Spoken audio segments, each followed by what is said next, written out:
Amados irmãos, quero saudar a todos com a graça e a paz do nosso Senhor, nosso Salvador Jesus Cristo. Esse culto que é organizado pelo Sino do Estado de São Paulo, em nome de quem eu dou as boas-vindas a todos. Também saúdo os irmãos que nos acompanham pela internet. São todos muito bem-vindos para esse tempo de adoração ao Senhor, pelos 160 anos que a nossa igreja completa nesta semana. O nosso coração se alegra porque o nosso Deus tem sustentado a sua obra e nós temos sido alvo da sua misericórdia e da sua graça. Por isso eu quero convidar todos presentes e aqueles que nos acompanham pela internet para adorar o Senhor com todo o coração, com toda gratidão, com toda alegria por tudo o que Ele tem feito e render louvores ao seu glorioso nome. Aqueles que puderem ficar de pé, eu os convido para lermos, conforme o nosso programa litúrgico, alternadamente esta porção do Salmo 98. Os irmãos lerão alternadamente essa porção da Escritura Sagrada que diz assim: Cantai ao Senhor um cântico novo, porque Ele tem feito maravilhas, a sua destra e o seu braço santo lhe alcançaram a vitória. O Senhor fez notória a sua salvação, manifestou a sua justiça perante os olhos das nações. Lembrou-se da sua misericórdia e da sua fidelidade para com a casa de Israel. Todos os confins da terra viram a salvação do nosso Deus. Celebrai com júbilo ao Senhor, todos os confins da terra.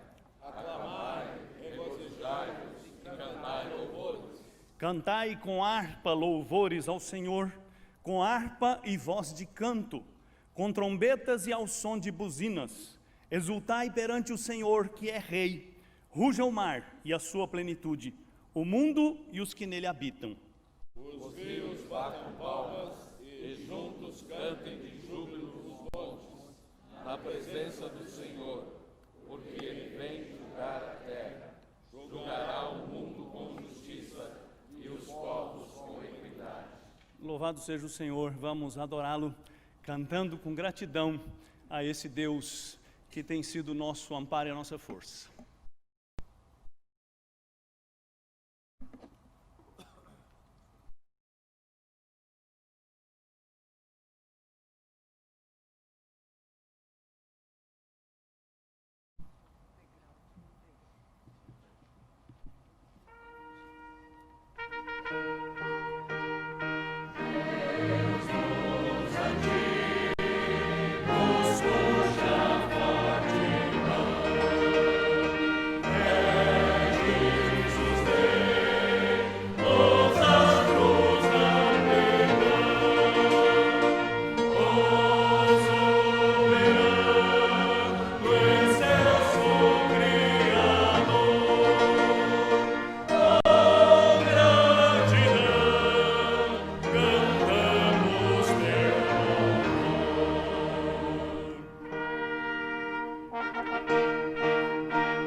Oremos, irmãos. Ó Deus Todo-Poderoso, nós te bendizemos, porque o Senhor é o nosso Pai, o Senhor nos ama, e desde os tempos antigos o Senhor tem se revelado um Deus que cuida do seu povo. O Senhor fez provisão, enviando o seu Filho para ser o nosso Redentor. O Senhor cumpriu suas antigas promessas, e assim nós estamos aqui para celebrar, ó Deus, a vida desta igreja, que quis o Senhor plantar nessa nação. Queremos te bendizer, ó Deus, por estes 160 anos em que a graça do Senhor tem nos sustentado. E queremos te adorar, porque o Senhor é santo, porque o Senhor é poderoso, porque o Senhor é cheio de graça e bondade. Queremos te louvar, porque a sua mão tem sido estendida sobre nós e tem suprido nossas necessidades. Queremos te bendizer, ó Deus, porque o Senhor nunca nos desamparou e nem nos desamparará. Pelo contrário, sua palavra nos promete, e é verdade, que o Senhor permanecerá ao nosso lado, que o Senhor nos fortalecerá, que o Senhor nos guiará, que o Senhor nos conduzirá pelos melhores caminhos. E nós queremos, ó Deus, então, nessa noite, que cada palavra, cada gesto, cada canção e cada coração esteja mesmo aqui presente para te adorar, para te bendizer, para glorificar o teu santo nome, pela tua grandeza e pelos teus maravilhosos feitos. Nós te rendemos graças e te adoramos, pela mediação de teu Filho Jesus Cristo, o nosso Salvador, em nome de quem nós oramos. Amém. Podem se assentar, irmãos.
Salmo 33, dos versos 18 a 22, nós leremos alternadamente mais uma vez, e os irmãos podem permanecer sentados como estão.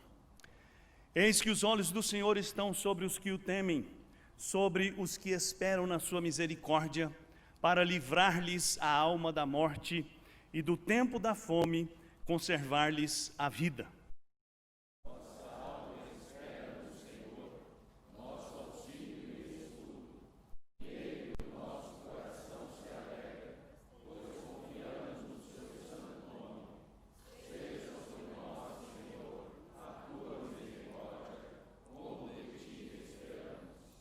Certamente, diante da santidade de Deus, as nossas iniquidades são expostas, e temos a grande oportunidade, o grande privilégio de confessar ao Senhor as nossas faltas diante da sua santidade, para que a nossa adoração chegue ao seu trono de graça.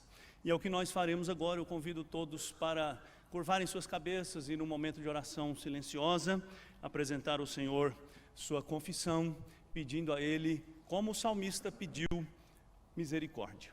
Vamos orar.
Oremos. Pai de amor, nossos corações se curvam diante da Tua santidade, Senhor. Diante da pecaminosidade, diante das nossas falhas, diante das nossas limitações. Pouco nos resta, ó Pai, senão nos humilharmos diante de Ti, clamarmos o Teu perdão, ó Deus, e pedir que o Senhor seja misericordioso conosco, ó Pai.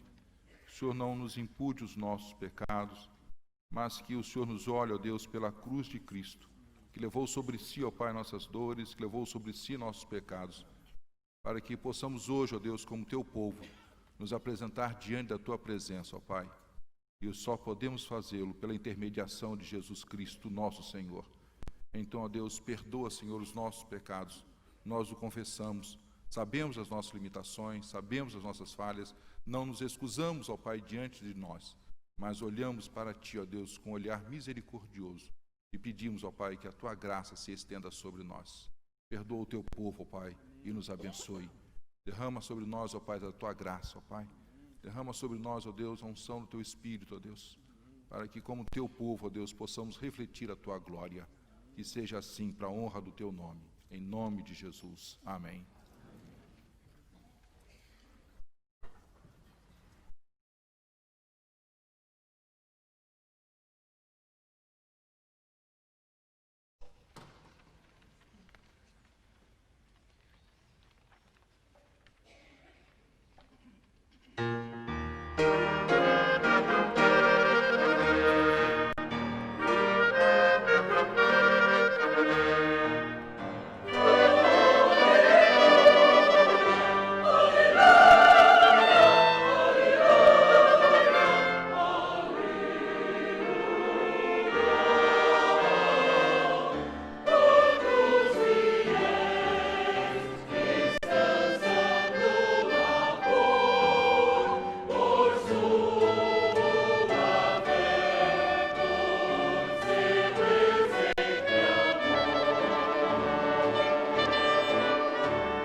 Como é bom louvar esse Deus maravilhoso, cheio de graça e bondade.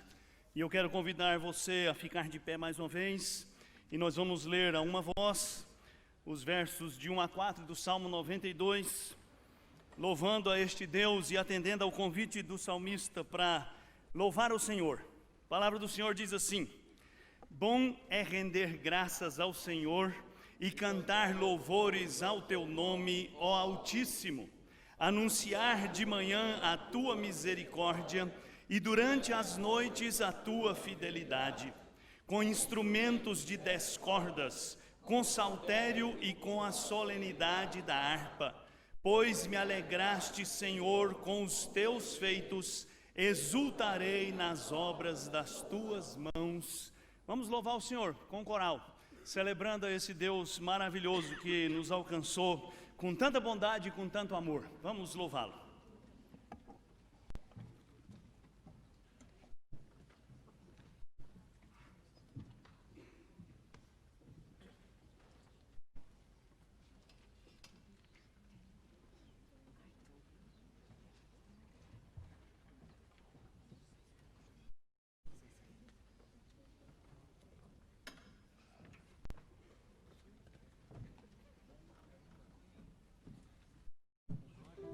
Na verdade, nós vamos cantar congregacionalmente 2 cânticos contemporâneos, de um pouquinho antigo, do meu tempo. Creio que em qualquer igreja que nós cantemos esses cânticos, não é preciso que projetemos no telão a letra, porque são cânticos tirados da Escrituras Sagradas, musicados muito bem por vencedores por Cristo, bastante conhecido da grande maioria de nós, da década de 80. Tem gente que nem era nascida aqui quando essas músicas foram gravadas por vencedores, né? Primeiro é Glória para sempre ao Cordeiro de Deus. Nós enaltecemos a figura de Cristo Jesus, o nosso amável Redentor.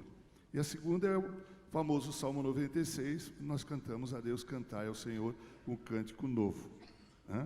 Nós estamos aqui na frente, mas não é para conduzir vocês no cântico, não é para cantarmos juntos em geografias diferentes. Eu quero ouvir vocês cantando para o nosso Deus, que em sua bondosa misericórdia e graça concedeu a IPB 160 anos em nosso país. Cantemos então, glória para sempre ao Cordeiro de Deus.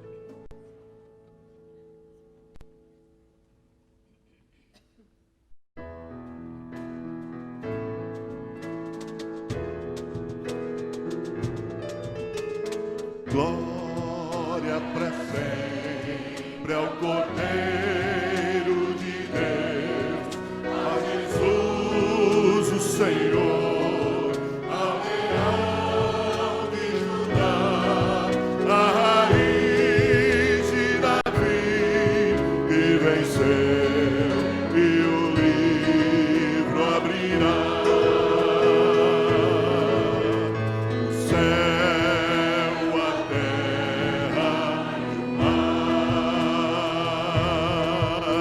e tudo que neles há o adorarão e confessarão: Jesus Cristo é o Senhor, Ele é o Senhor, Ele é o Senhor, ressurreto dentre os mortos, Ele é o Senhor, todo joelho se dobrará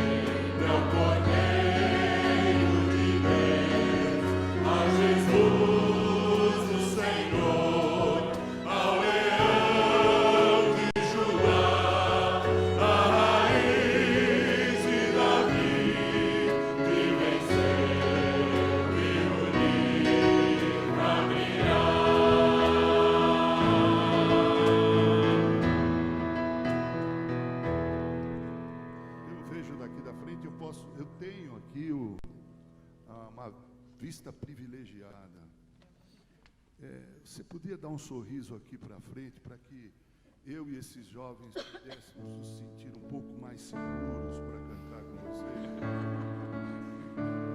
Gente, os cânticos são antigos, mas não é para ficar tão assim engessado para cantar.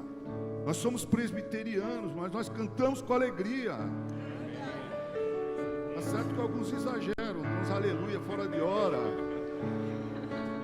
Mas, gente, vamos cantar com alegria. Cantai ao Senhor um cântico novo. Cantai ao Senhor todas as terras. Até o Mackenzie aqui, o Rui Barbosa, até o chanceler vai cantar ali, ó. Vamos cantar com alegria esse cântico? Vamos lá? Cantai ao Senhor um cântico novo.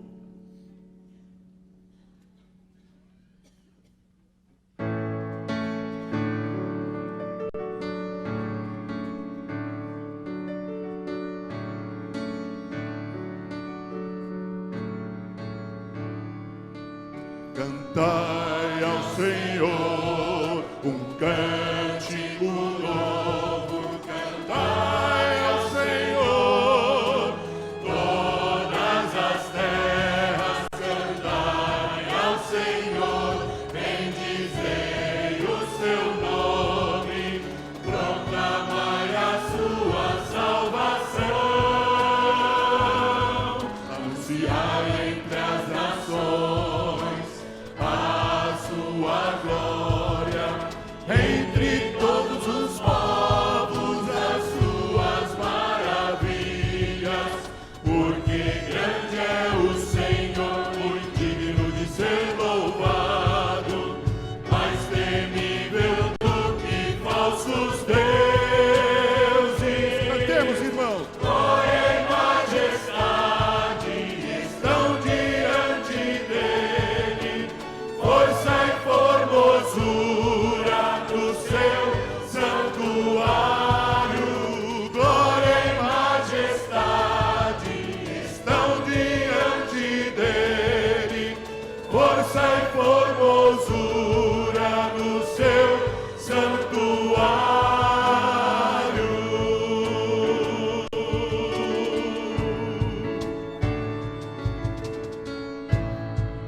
Senhor, um cântico novo, cantai ao Senhor todas as terras, cantai ao Senhor, bendizei o seu nome, proclamai a sua salvação,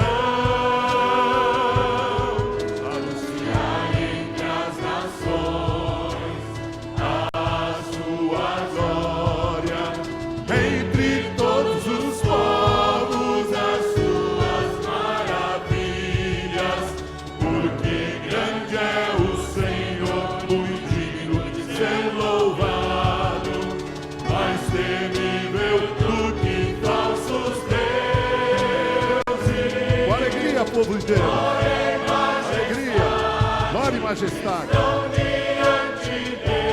Força e formosura no seu santuário.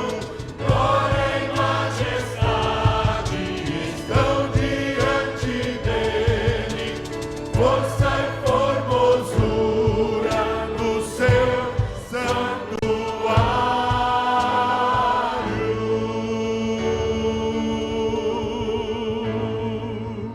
Ao Cordeiro de Deus, ao nosso Deus, toda a honra, toda a glória, hoje e pelos séculos dos séculos, em nossas vidas e na Igreja Presbiteriana do Brasil.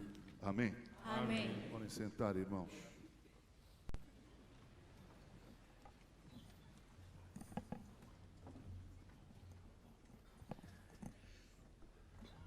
O culto é em honra a Deus, como sempre deve ser, mas ele é em celebração das 16 décadas que Deus nos deu de vida como denominação, como parte vital da igreja visível de Cristo aqui em terras brasileiras. Então convido vocês a jungirem os corações comigo e e falarmos a Deus com palavras de gratidão profunda e celebração. Pai bondoso, a tua glória se espalha por todo o canto, por todo o universo. Nós vemos toda a criação testemunhando a tua maravilha. Sabemos que o tempo é medido por ti e lhe pertence, Senhor. Sabemos que tu tens controle sobre todas as coisas grandes e pequenas. E cremos pela fé, porque a tua palavra nos diz, porque o teu Santo Espírito testifica aos nossos corações que essa palavra é verdadeira. E nós aprendemos, Senhor, que tu te importas conosco. Nós te louvamos, sobretudo, por Jesus Cristo, nosso Senhor, nosso Rei, aquele que em ato de amor cabal se entregou por nós. Te damos graças, porque Ele é o autor e o consumador da nossa fé. Nós te louvamos, Senhor, porque tendo nos escolhido em Cristo para boas obras, para sermos objetos do teu perdão, do teu amor, da redenção, ainda recebemos o selo do teu Santo Espírito. Nós te agradecemos, Senhor, pelas bênçãos e dádivas muitas que temos. E neste instante, de forma muito especial, nós te agradecemos pelo testemunho fiel, ardente, constante, da fé reformada no território brasileiro, representado pela Igreja Presbiteriana do Brasil. Cuida dela e guarda, Senhor, que ela seja sempre parte fiel e vital da tua igreja visível que se espalha por todo o mundo. Dá que em nosso ministério nós sejamos fervorosos. Dá que sejamos um povo que te busca e que se quebranta diante de ti, ó Pai. Ensina-nos que somos reconhecidos pelo mundo por causa do amor com que precisamos amar uns aos outros. Dá que o nosso testemunho seja ardente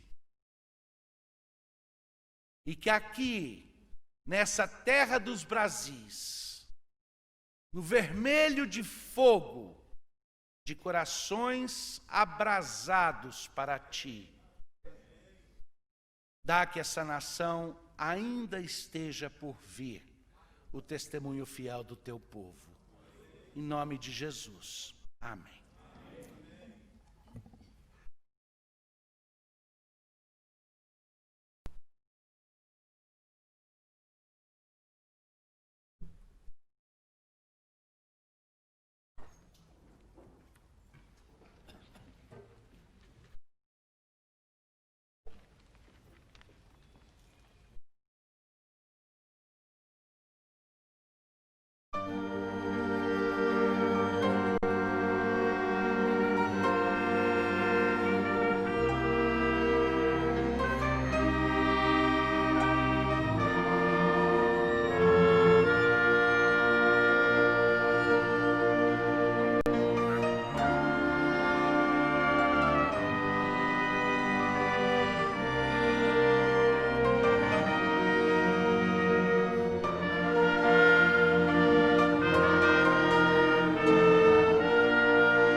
Meus irmãos, é muito bom louvar o Senhor, sobretudo em ocasiões como essa, em que nós comemoramos tantos anos de vida da nossa igreja, mas melhor ainda é saber que quando Deus reúne o seu povo, Ele tem palavras para falar e a instrução para dar àqueles que Ele alcançou pela graça. E nós temos nessa noite a oportunidade de receber entre nós o reverendo Juarez Marcondes, que é pastor da Igreja Presbiteriana de Curitiba e é também o secretário executivo do Supremo Conselho da nossa igreja. Os presidentes de Sínodo de São Paulo que organizam esse culto convidaram, ele prontamente e gentilmente aceitou nosso convite e ele certamente será o instrumento que Deus usará para falar ao nosso coração, como a sua igreja, a Igreja do Cordeiro. Reverendo. A graça e a paz de nosso Senhor e Salvador Jesus Cristo estejam com todos. É uma alegria muito grande participar deste evento memorável, desse tempo de celebração do 160º aniversário da chegada do presbiterianismo em nossa pátria.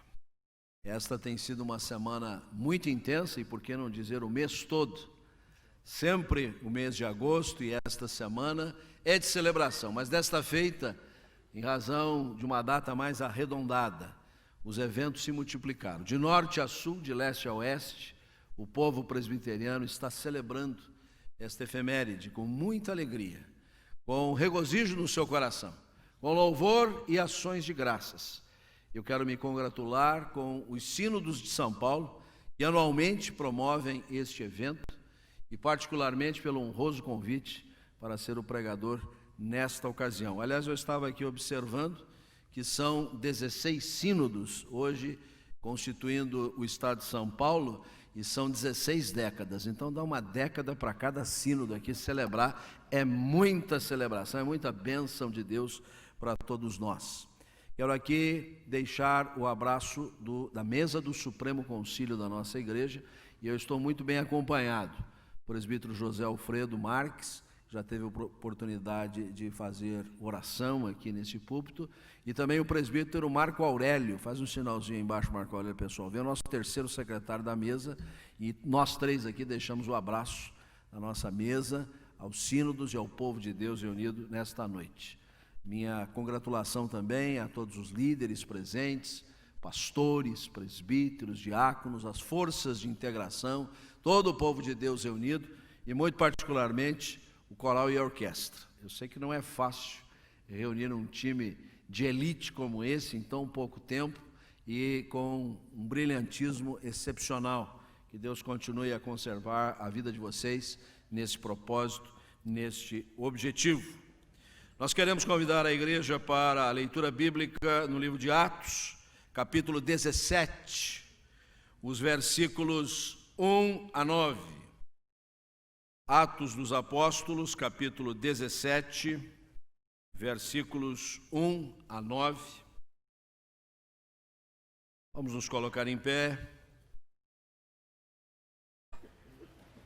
e acompanhar esta leitura bíblica, que diz assim: Tendo passado por Anfípolis e Apolônia, chegaram a Tessalônica, onde havia uma sinagoga de judeus. Paulo, segundo o seu costume, foi procurá-los e por 3 sábados arrazoou com eles acerca das Escrituras, expondo e demonstrando ter sido necessário que o Cristo padecesse e ressurgisse dentre os mortos. E esse dizia a ele: é o Cristo Jesus que eu vos anuncio. Alguns deles foram persuadidos e unidos a Paulo e Silas, bem como numerosa multidão de gregos piedosos e muitas distintas mulheres. Os judeus, porém, movidos de inveja, trazendo consigo alguns homens maus dentre a malandragem, ajuntando a turba, alvoroçaram a cidade e, assaltando a casa de Jason, procuravam trazê-los para o meio do povo. Porém, não os encontrando, arrastaram Jason e alguns irmãos perante as autoridades, clamando: estes que têm transtornado o mundo chegaram também aqui, os quais Jason hospedou, Todos estes procedem contra os decretos de César, afirmando ser Jesus outro rei. Tanto a multidão como as autoridades ficaram agitadas ao ouvirem estas palavras. Contudo, soltaram Jason e os mais, após terem recebido deles a fiança estipulada. Seja o Senhor servido, alumiar as nossas mentes e corações, para nesta hora podermos examinar as Escrituras, porque delas encontramos as palavras de vida. Fala ao nosso coração, Senhor, neste momento, pela instrumentalidade desse teu servo. Estamos aqui à mercê do teu Espírito Santo, que nos conduz nas Escrituras Sagradas, conforme Jesus Cristo prometeu. Queremos ser edificados, acrescidos. Queremos, ó Deus, compreender os teus propósitos, ao ensejo da nossa gratidão pela vida da Igreja Presbiteriana do Brasil, nestes 160 anos. Reconhecemos que a tua palavra é que tem orientado os nossos caminhos e que mais uma vez isso tenha lugar nesta hora, em nome de Jesus. Amém. Vamos assentar, meus queridos irmãos. Destaco da porção lida o versículo 6, a acusação veemente, muito forte, da parte daqueles que foram assalariados para mentir, para detratar os discípulos do Senhor Jesus, e que se saíram com este mote: estes que têm transtornado o mundo, chegaram também aqui. Eles têm transtornado o mundo, mas na verdade este é um mundo transtornado de per si.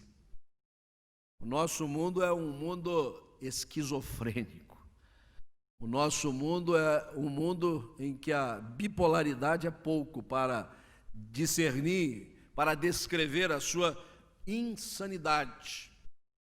O mundo em que vivemos, o mundo do passado e, infelizmente, ainda aquilo que há de vir, pela sua natureza, não procede em consonância com o propósito de Deus, com a vontade do Senhor, e em razão disso se acha transtornado. Primeiro de tudo, pela sua visão autocentrada. O mundo como um sistema de valores que se opõe aos propósitos de Deus, ao reino de Deus, ele se acha o centro das coisas. Tudo deve girar em torno dos seus deleites, das suas paixões, dos seus interesses, imaginando mesmo ser divinizado. Aliás, muitos imaginam o mundo, o universo, a natureza com um caráter divino. Procede de Deus. Deus fez todas as coisas, mas Deus é Deus. E o mundo não é apenas uma sequência de Deus. O mundo é criação de Deus. Mas não é assim que o mundo pensa de si mesmo. E esta visão autocentrada é que traz ao cerne da vivência do mundo esse seu transtorno, um mundo transtornado. Mas evidentemente que não podemos esquecer que um pecado entrou no mundo. E isso desde os nossos primeiros pais. E o ingresso do pecado no mundo transtornou a sua natureza, modificou seu propósito, e de tal maneira o pecado entrou no mundo e passou a todos os homens, porque todos pecaram. E não há nenhum sequer que possa dizer: não pequei e não estou destituído da glória de Deus. E este é o mundo em que nós estamos inseridos. Um mundo perdido por causa do pecado. Um mundo que vive para satisfazer aos desejos do pecado. Um mundo transtornado pela sua visão autocentrada, um mundo transtornado porque o pecado ingressou no seu cerne, um mundo transtornado que tem a capacidade de inverter os valores. E em nossos dias, mais do que nunca, temos observado isso. O certo tornou-se errado, o errado em acerto, o bem em mal, o mal em bem. As coisas eternas perderam o seu valor, as coisas fugazes, as pessoas se apegam com toda a força, com todo vigor. De tal sorte que essa declaração feita aqui no primeiro século acerca dos discípulos de Cristo que haviam chegado naquele lugar para transtornar ao mundo, não leva em consideração que este mundo já está transtornado de per si. No entanto, é verdade. Os discípulos estavam passando por toda parte. Diríamos nós, talvez com mais propriedade, não transtornando o mundo, mas trazendo sanidade a este mundo, tentando trazer razão às coisas, fazendo-o perceber os seus descaminhos. Nada obstante, aqueles que eram confrontados com esta mensagem reagiam desta forma, e de tal sorte que a gente pode sim assumir esta condição, que nós temos sim transtornado o mundo, mas transtornado o mundo com o Evangelho do Senhor Jesus. A nossa presença neste mundo não é para torná-lo mais transtornado do que ele já está, mas é com certeza trazer a razão das coisas através do Evangelho. Poderemos com toda certeza afirmar que no dia 12 de agosto de 1859, quando o primeiro missionário presbiteriano aportou em nossas terras com um objetivo claramente missional. Outros haviam passado aqui, não menos no objetivo de evangelizar, mas com a visão, com a incumbência, com o projeto de plantar igrejas. Foi Simonton que chegou aqui naquela ocasião. Alguém poderia dizer da mesma forma, chegou alguém que veio para transtornar, mas transtornar com o Evangelho.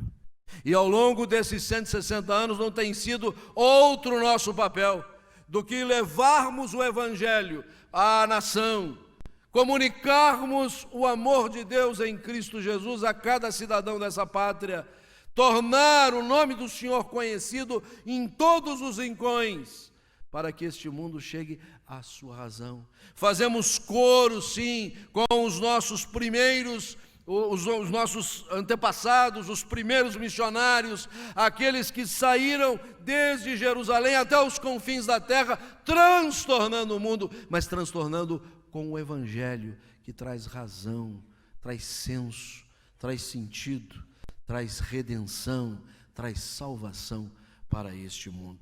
Nós estamos aqui diante de uma passagem muito curiosa, em que nos é apresentado a caminhada da segunda viagem missionária do apóstolo Paulo, que, tendo chegado ao limite da Ásia Menor, teve uma visão, na qual era solicitado a ele que ultrapassasse aquela divisória e que pudesse assumir o novo continente, o continente europeu. No capítulo 16, nós somos informados desse primeiro passo, que foi dar em Filipos. Ali em Filipos, o apóstolo Paulo teve um ministério bastante intenso, deixou ali plantada uma igreja, começando na casa de Lídia, tendo passado por aprisionamento, que não era nenhuma novidade, mas continuou a viagem e chegou então a Tessalônica. Alguns meses passados, tivemos a oportunidade de conhecer tanto as ruínas de Filipos, que agora só isso que restou, mas depois conhecer a cidade de Tessalônica, a segunda maior cidade hoje da Grécia, depois da capital, da região metropolitana, é Tessalônica, com as suas grandes fortalezas, com uma pujança muito grande, banhada pelas águas do mar Egeu. Pois foi ali que o apóstolo Paulo chegou. E chegou ali e fez o quê? O que ele sempre fazia, foi anunciar o Evangelho.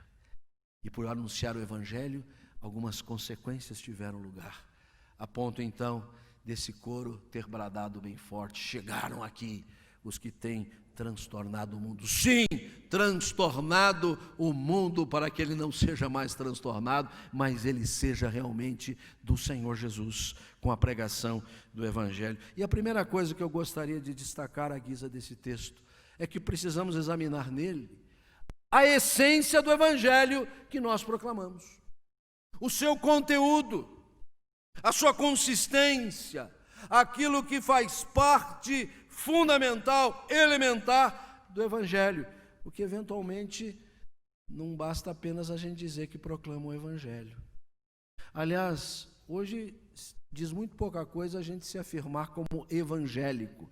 Há algumas décadas dizer-se sou evangélico era assumir uma postura de que tinha um compromisso com o evangelho.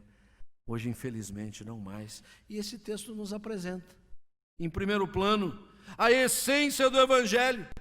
Primeiro de tudo, lembrando que o evangelho é o próprio Senhor Jesus. Nós só podemos considerar esta proclamação a partir daquele que é a sua essência, o próprio Cristo. O apóstolo Paulo, no versículo 3, diz: Ele é o Cristo, Jesus, que eu vos anuncio. Eu não podia ser melhor introduzido nesta mensagem, senão da forma como o coral entoou o último hino. Aliás, eles ainda vão cantar mais um, mas esse que antecedeu a nossa mensagem. O Verbo está aqui entre nós, a imagem do Deus invisível, a exata expressão do seu ser. O apóstolo Paulo, escrevendo agora aos Colossenses, vai declarar esta essência do Evangelho de uma maneira riquíssima. Eu costumo dizer que esta passagem do capítulo 1 de Colossenses é a melhor aula de cristologia que a gente pode ter, e eu começo a leitura no versículo 15. Ele é a imagem do Deus invisível, o primogênito de toda a criação, pois nele foram criadas todas as coisas, nos céus e sobre a terra, as visíveis e as invisíveis, sejam tronos, sejam soberanias, quer principados, quer potestades, tudo foi criado por meio dele e para ele. Ele é antes de todas as coisas, nele tudo subsiste. Ele é a cabeça do corpo, da igreja.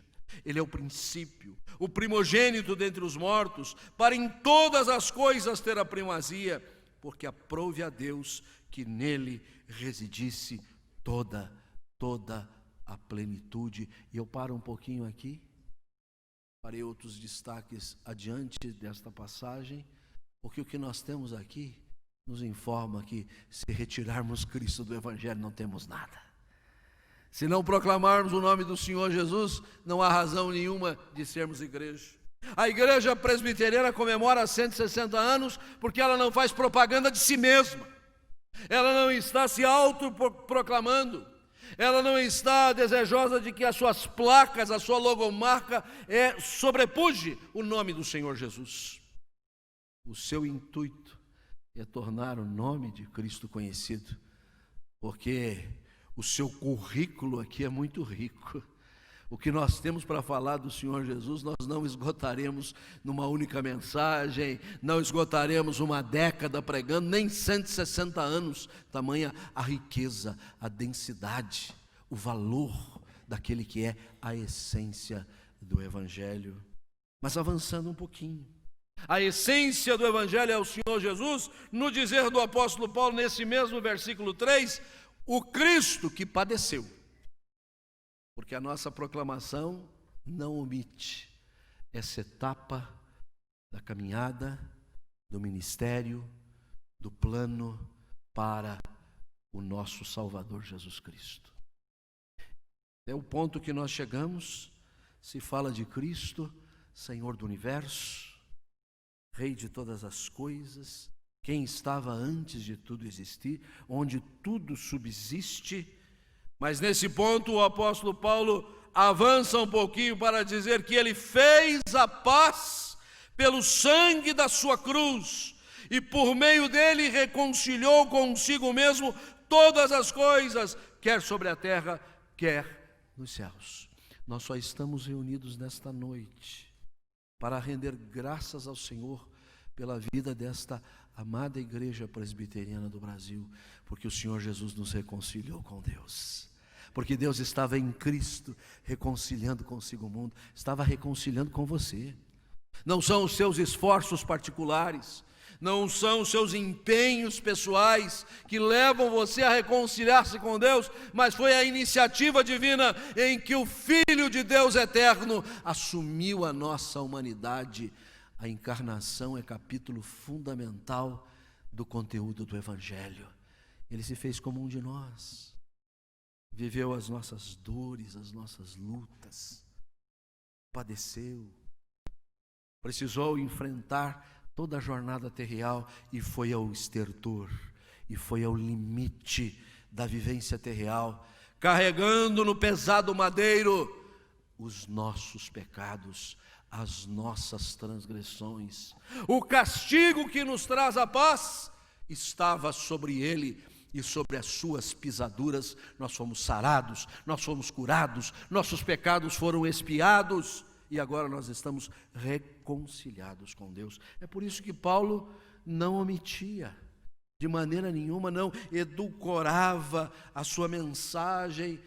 Ele apontava: a fé cristã é uma fé sofrida, é uma fé dorida, que demandou que o Altíssimo, o Deus eterno, na pessoa do seu Filho, assumisse a nossa realidade e no pesado madeiro carregasse as nossas transgressões.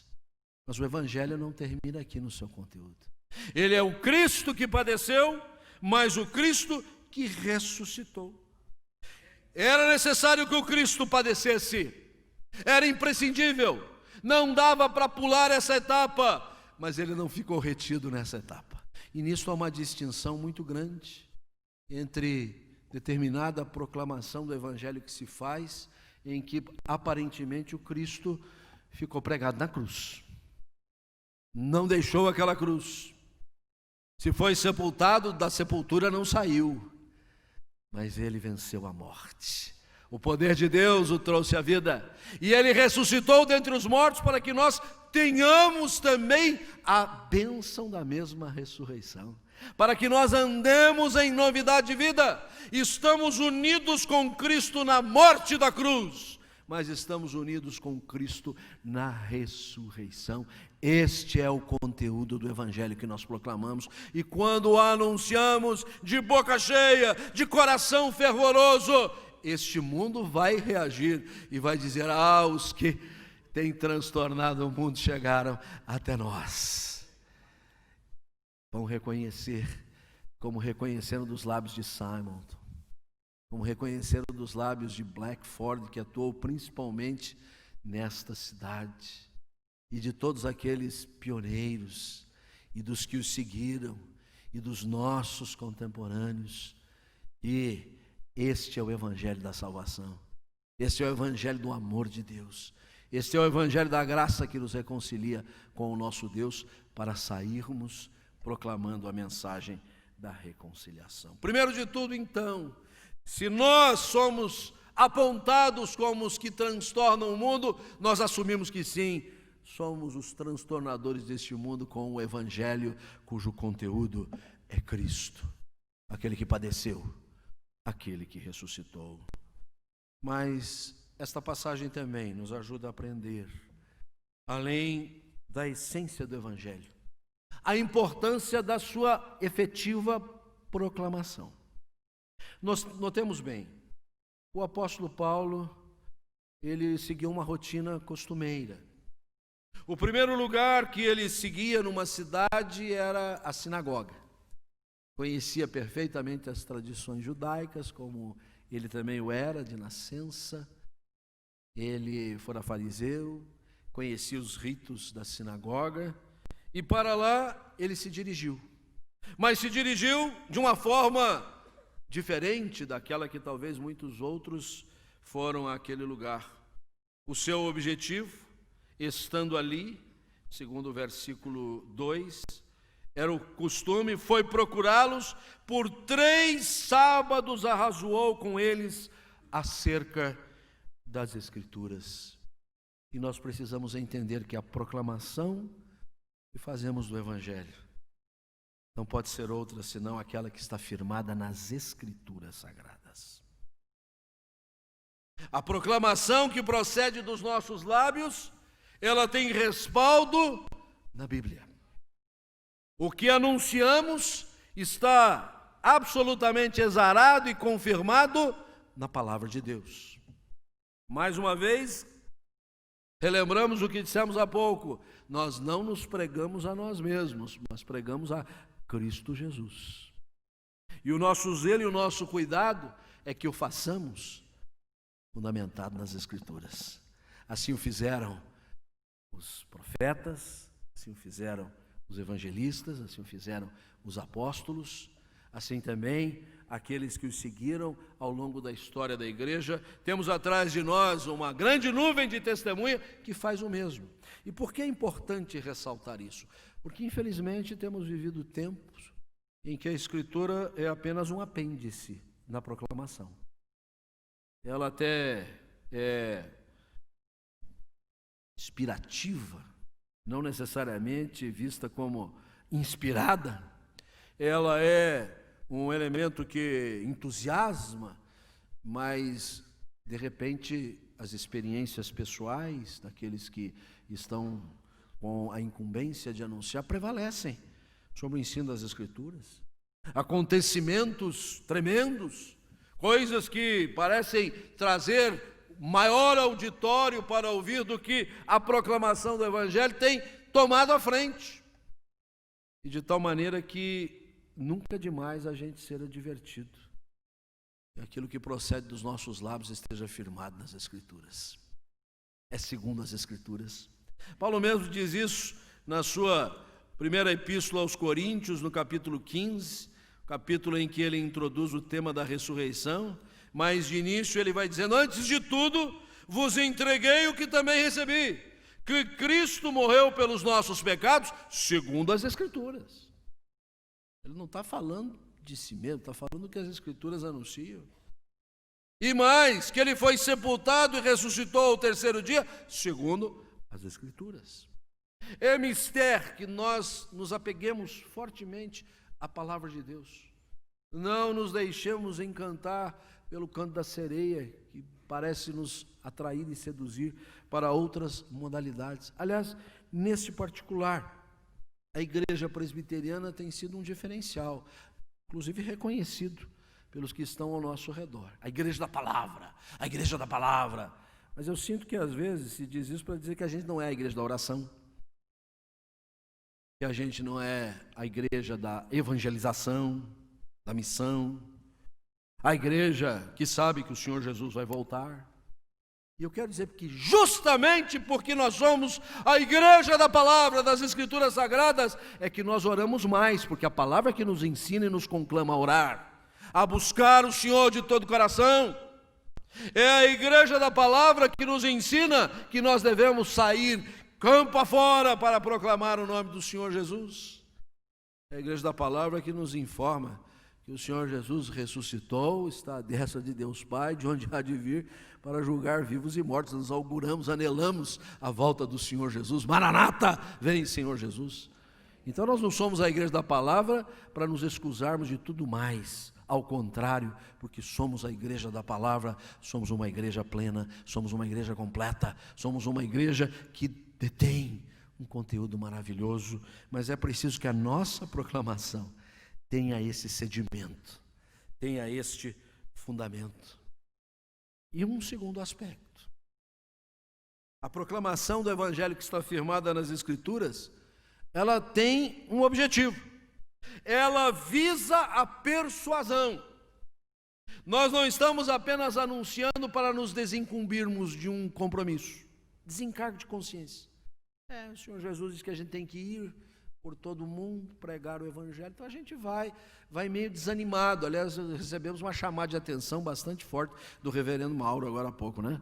Precisamos cantar com mais fervor, com mais alegria, com mais convicção, né?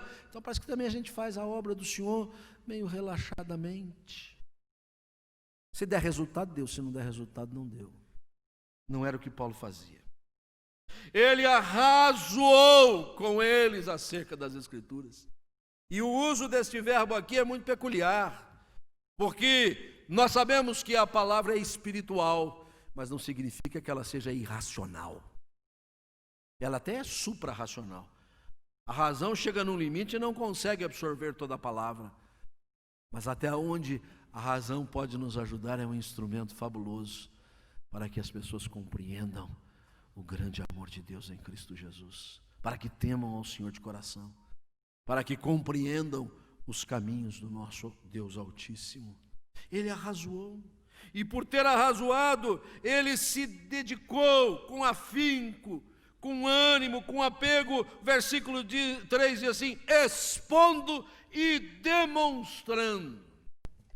Ah, queridos pregadores, que não são poucos nesta noite, nós precisamos nos esforçar muito, afadigarmos-nos nas Escrituras. A nós foi dada uma incumbência celestial, magnífica, e nós precisamos ter este empreendimento.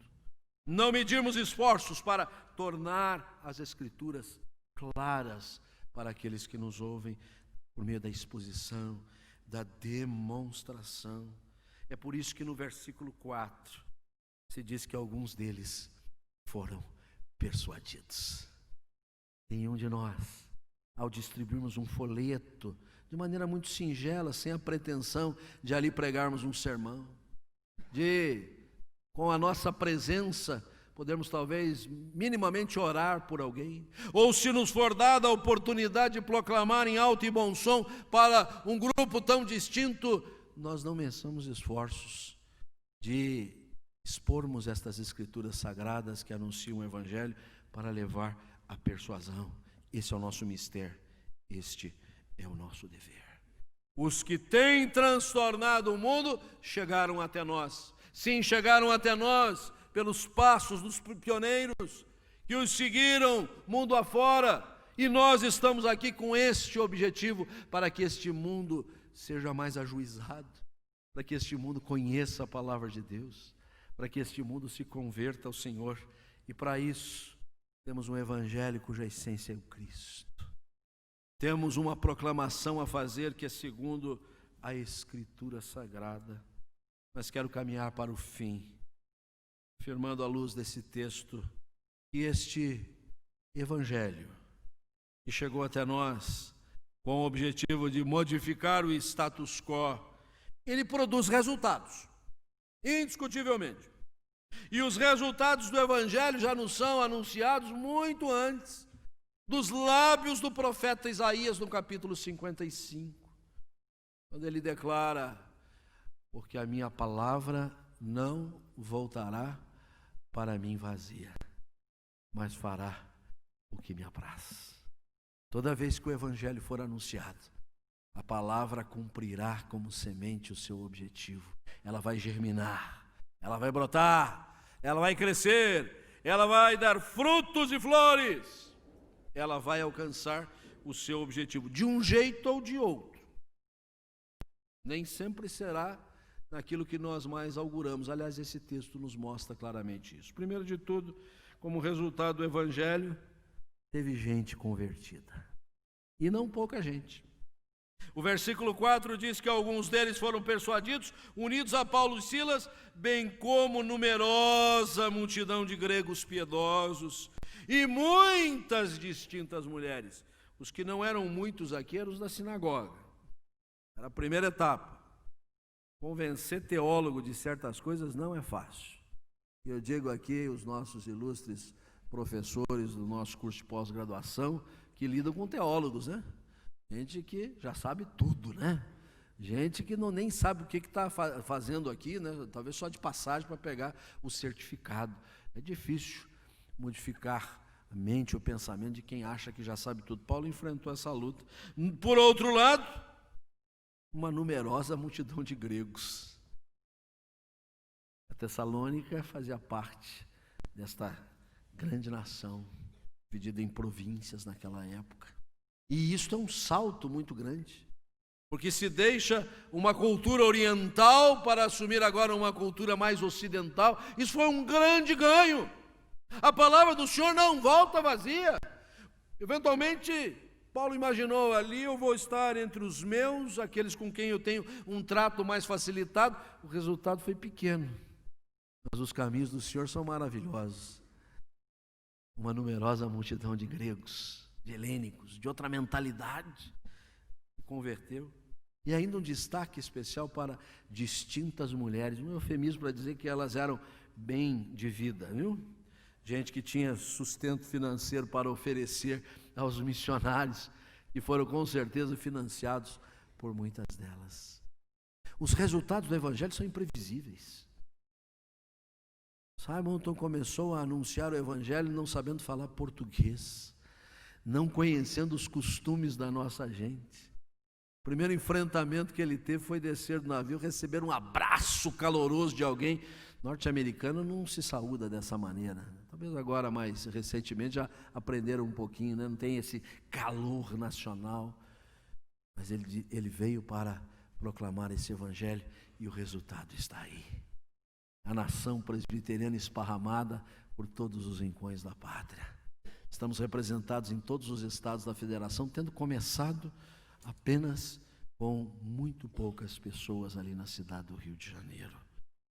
O evangelho cumpre os seus resultados. Sim, teve gente convertida, mas também teve gente controvertida.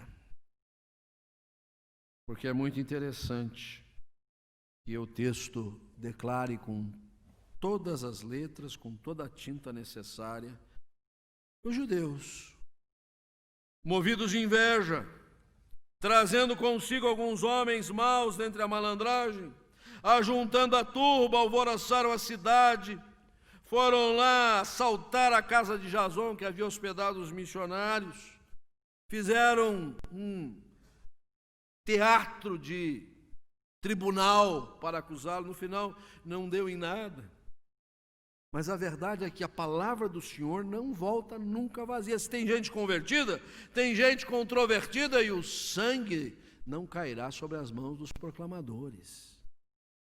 Aqueles que rejeitaram a palavra, aqueles que tiveram a oportunidade de conhecer a graça de Cristo e deram as costas. Isso não significa que a palavra não cumpriu o seu mistério, o seu propósito, o seu objetivo. De tal maneira que até mesmo quando a palavra é rejeitada, quando a palavra não é atendida, ela está cumprindo também o seu objetivo. Nós damos graças a Deus porque neste seleto auditório estamos aqui representando uma pleiade enorme de famílias, de presbiterianos brasileiros que passaram pela experiência de se tornarem gente convertida, mas talvez aqui por algum tempo alguns foram controvertidos, mas a palavra acabou levando-os aos pés do Senhor Jesus. O fato é que na controvérsia ou não, nós não arredaremos o passo, nós não desistiremos de levar adiante a palavra do Senhor. E o nosso compromisso na celebração desses 160 anos, na presença do Senhor, é dizer uma vez mais: eis-nos aqui, Senhor, envia a nós. Ainda há muito a ser feito, ainda há muitas cidades, inclusive neste estado de São Paulo, em que a nossa presença precisa ser mais forte, mais efetiva. E nós estamos aqui na presença do Senhor, tendo flexos de coração, nos apresentando diante da face dele, para dizer: graças te damos, Senhor, porque nessas 16 décadas o Senhor ministrou graça ao nosso coração, mas que o Senhor possa ser servido, continuar a usar-nos para a honra, para a glória e para o louvor do Senhor. E se nos legarem este refrão, que os que têm transtornado o mundo têm chegado até aqui, ali, acolá, rendamos graças ao Senhor pelo privilégio de assim sermos reconhecidos. Que Deus nos abençoe.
E vimos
Amém, glória a Deus. E não podemos terminar essa celebração senão cantando essa maravilhosa graça do Senhor.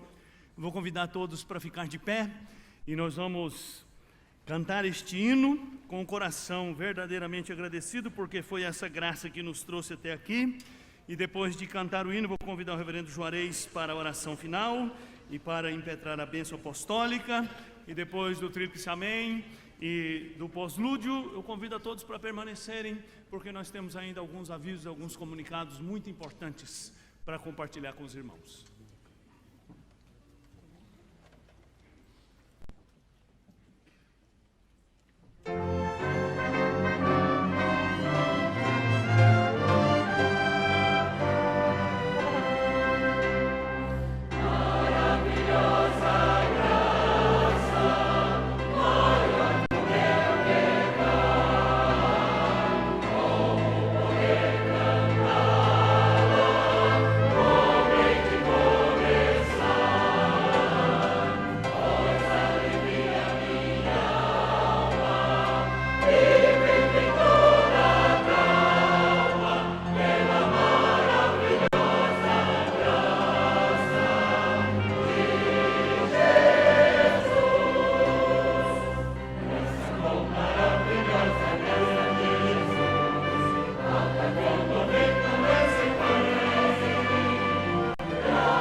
sejam dadas ao Senhor.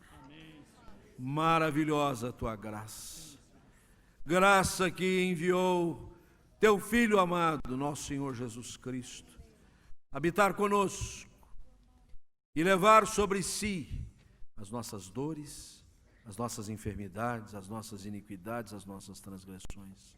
Fomos reconciliados contigo, ó Senhor, pela obra de Jesus. É maravilhosa graça mesmo, Senhor. E fomos constituídos em povo que se chama pelo teu nome. E o Senhor tem se valido desse teu povo para tornar conhecido o nome do Senhor, para proclamar este santo evangelho.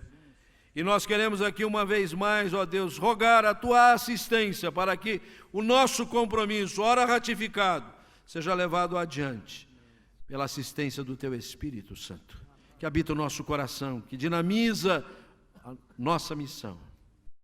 E de tal sorte, ó Deus, que sempre o Senhor será glorificado e adorado. Rendemos-te graças, ó Deus, pela Igreja Presbiteriana do Brasil. Nós, ó Deus, estamos aqui muito felizes por este evento, por esta marca, mas extremamente, ó Deus, responsabilizados por aquilo que o Senhor nos deu. As Escrituras Sagradas estão diante de nós, ó Deus, e nós não podemos nos calar e anunciar em alto e bom som o nome do Senhor Jesus. Assim, ó Deus, nós nos colocamos à mercê do Senhor e que o teu nome seja sempre glorificado e adorado. Despede-nos desta hora de celebração, de adoração, e segue conosco, Senhor, aonde formos, sejamos acompanhados desta mesma bênção. Em nome de Cristo, amém. Que a maravilhosa graça de nosso Senhor e Salvador Jesus Cristo, o amor infinito do Pai, as consolações do Espírito Santo, repouse sobre vós permaneçam hoje e para todos sempre. Amém.